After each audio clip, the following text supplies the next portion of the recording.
و آخرہو، پہلے کے بھی گناہ بعد کے بھی گناہ، و قدیمہو و حدیثہو، نئے گناہ پرانے گناہ، و خطأہو و عمدہو، جانے میں کیے گئے گناہ انجانے میں کیے گئے گناہ، و صغیرہو و کبیرہو، چھوٹے گناہ بڑے گناہ، و سر۔ السلام علیکم ورحمۃ اللہ وبرکاتہ۔ ناظرین کرام، جیسا کہ ہم سبھی کو معلوم ہے کہ ابھی رمضان مبارک کا مہینہ چل رہا ہے، اور اس رمضان مبارک کے مہینے میں ایک کافی زور و شور سے ایک سوال پوچھا جاتا ہے۔ جی ہاں دوستو، وہ سوال یہ ہے کہ کیا صلاۃ التسبیح پڑھنا چاہیے، اور پڑھنا چاہیے تو کس طرح سے پڑھنا چاہیے، اس کے بارے میں بہت سارے اس طرح کے سوالات آتے ہیں۔ تو جی ہاں دوستو، آج میں آپ کے سامنے ایسے ہی ٹاپک پر لے کر آیا ہوں کہ کیا صلاۃ التسبیح کی نماز پڑھنی چاہیے کہ نہیں پڑھنی چاہیے۔ تو آئیے میں آپ کو سب سے پہلے آپ کو ایک ویڈیو سنا دینا مناسب سمجھتا ہوں۔ ویڈیو میں جو بیان کریں گے وہ مولانا عبدالغفار سلفی صاحب وہ بیان کریں گے، حدیث کی روشنی میں بیان کریں گے، پھر اس کے بعد آپ کو بتائیں گے کہ کیا صلاۃ التسبیح کی نماز پڑھنی چاہیے یا نہیں پڑھنی چاہیے۔ اس کے بارے میں آپ اپنے ڈیسائیڈ کر لیں گے بعد میں، تو پہلے آپ اس ویڈیو کو سن لیجئے۔ چاہیے اس کو پڑھنے کا کیا طریقہ ہے۔ تو آئیے سب سے پہلے ہم صلاۃ التسبیح کے بارے میں جو حدیث ہے وہ حدیث ہم پڑھ لیتے ہیں، اور اس کے بعد ہم گفتگو کریں گے کہ یہ حدیث صحیح ہے یا نہیں، یا یہ نماز ہم کو پڑھنی چاہیے یا نہیں پڑھنی چاہیے۔ حضرت عبداللہ ابن عباس رضی اللہ تعالیٰ عنہ کہتے ہیں کہ اللہ کے رسول صلی اللہ علیہ وسلم نے میرے والد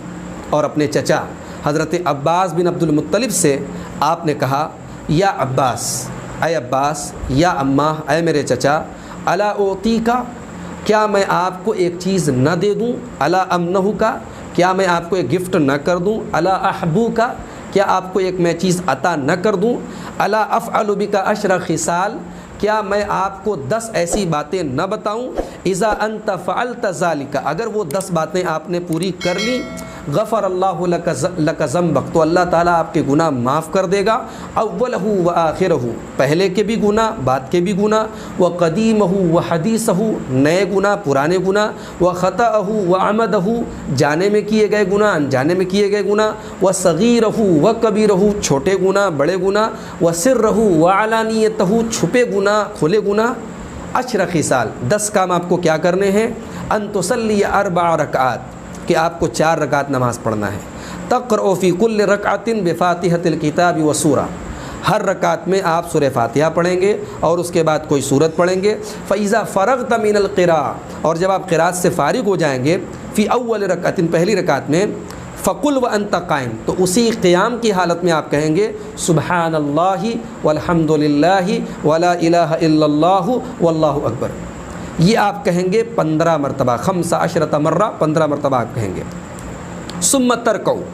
پھر آپ رکوع کریں گے، فتقولها وانت راکع، اور رکوع کی حالت میں بھی آپ اس کو 10 مرتبہ کہیں گے، پھر آپ رکوع سے سر اٹھائیں گے اور اس کو آپ 10 مرتبہ کہیں گے، پھر آپ سجدے میں جائیں گے اور اس کو آپ 10 مرتبہ کہیں گے، پھر سجدے سے سر اٹھائیں گے، یعنی دونوں سجدوں کے درمیان بھی آپ اس کو 10 مرتبہ کہیں گے، پھر آپ دوبارہ سجدہ کریں گے اور اس کو 10 مرتبہ کہیں گے، تو اس طریقے سے ہر رکعت میں یہ 75 مرتبہ ہو جائے گا، اور اس طریقے سے تفعل ذلک فی 4 رکعات، چاروں رکعت میں آپ اس کو ریپیٹ کریں گے، یعنی 75 75 75 75، 4 بار، ان ٹوٹل یہ جو تسبیح ہے یہ 300 مرتبہ 4 رکعت میں ہو جائے گی۔ اس کے بعد وَإِنِ اسْتَطَعْتَ أَن تُصَلِّيَهَا فِي كُلِّ يَوْمٍ مَرَّةً فَافْعَلْ، آپ صلی اللہ علیہ وسلم نے حضرت عباس سے فرمایا کہ اگر آپ ہر روزانہ 1 مرتبہ اس کو پڑھ سکتے ہیں تو آپ ایسا کریں، لیکن اگر آپ ایسا نہیں کر سکتے، ففی کل جمعۃ مرۃ، تو کم سے کم جمعہ کو آپ ہر جمعہ کو 1 مرتبہ پڑھ لیں، فإن لم تفعل ففی کل شہر مرۃ، اگر ہر جمعہ کو نہیں پڑھ سکتے تو ہر مہینہ 1 بار پڑھ لیں، فإن لم تفعل ففی کل سنۃ مرۃ، اگر مہینے میں نہیں پڑھ سکتے تو سال میں 1 مرتبہ پڑھ لیں، فإن لم تفعل ففی عمرک مرۃ، اگر سال میں بھی 1 بار نہیں پڑھ سکتے تو عمر میں، زندگی میں کم سے کم 1 بار پڑھ لیں۔ یہ حدیث ہے، اور حدیث کے جو الفاظ میں نے آپ کے سامنے پڑھے یہ ابو داؤد کے الفاظ ہیں، کتاب الصلاۃ، حدیث نمبر 1297، اور یہی الفاظ ابن ماجہ کے اندر بھی ہیں، کتاب الصلاۃ، حدیث نمبر 1387، اور یہ حدیث حضرت ابو رافع سے بھی روایت ہے، ترمذی کے اندر کتاب الوتر حدیث نمبر 482، اور یہ حدیث مستدرک حاکم میں، سنن کبریٰ للبیہقی میں، صحیح ابن خزیمہ میں، اور امام طبرانی کی المعجم الکبیر میں، اتنی کتابوں میں یہ حدیث وارد ہے۔ اب آئیے جاننے کی کوشش کرتے ہیں کہ یہ حدیث محدثین کی نظر میں کیسی ہے۔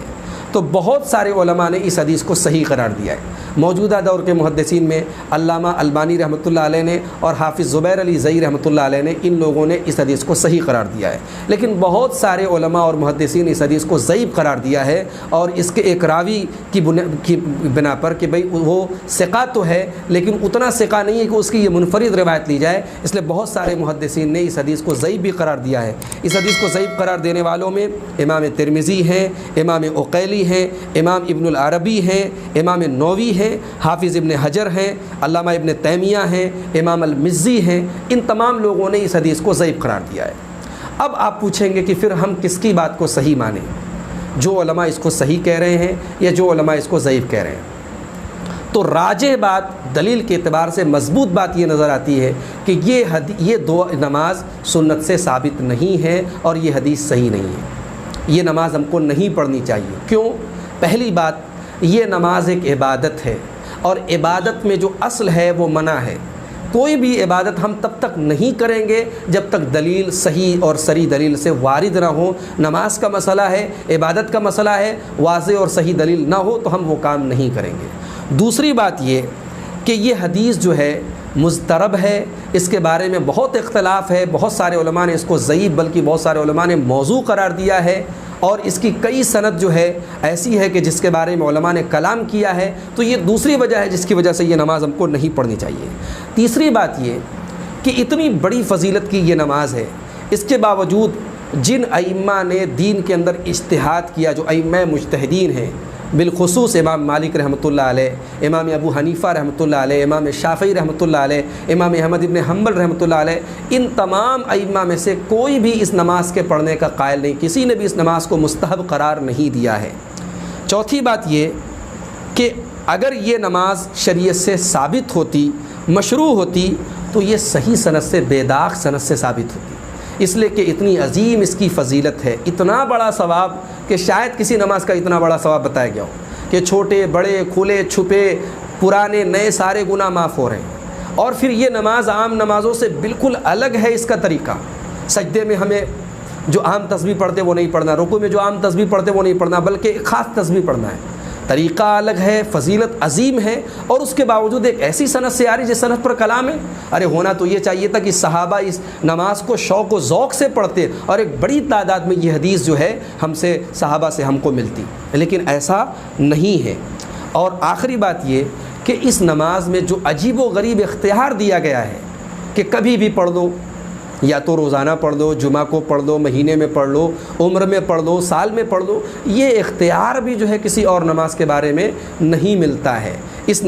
اختیار کی وجہ سے بھی اس نماز کے تعلق سے ذہن میں ایک قسم کا خلجان، اسی لیے امام ابن خزیمہ اس حدیث کو بیان کرنے کے بعد یہ کہتے ہیں صحیح ابن خزیمہ میں کہ اگر اس کی سند صحیح بھی ہو تب بھی ذہن کے اندر، نفس کے اندر اس نماز کو لے کر کے ایک قسم کا خلجان محسوس ہوتا ہے۔ تو میرے بھائیوں، جو نمازیں صحیح سند سے ثابت ہیں، اللہ کے رسول صلی اللہ علیہ وسلم نے جن پر عمل کیا ہے، صحابہ نے جن پر عمل کیا ہے، اور جن کو امت ایک تواتر کے ساتھ کرتی چلی آئی ہے، ان نمازوں کا ہم اہتمام کریں۔ جس نماز کے بارے میں اتنا اختلاف ہے اور جس نماز کے بارے میں اتنی باتیں ہیں، اس نماز کو نہ پڑھیں تو یہی زیادہ بہتر ہے۔ لیکن آخر میں یہ بھی کہوں گا، چونکہ بہرحال بہت سارے علماء نے اس حدیث کو صحیح قرار دیا ہے، اگر کسی کی طبیعت اس قول کی طرف راغب ہوتی اور کوئی پڑھتا ہے، ہم اس کو بدعتی قرار نہیں دیتے، اس کو غلط نہیں قرار دیتے، لیکن دلیل کی روشنی میں زیادہ بہتر ہم اس کو قرار دیتے ہیں کہ اس نماز کو نہ پڑھا جائے۔ واللہ عالم بالصواب، والسلام علیکم ورحمۃ اللہ۔ تو ناظرین کرام، آپ نے سن لیا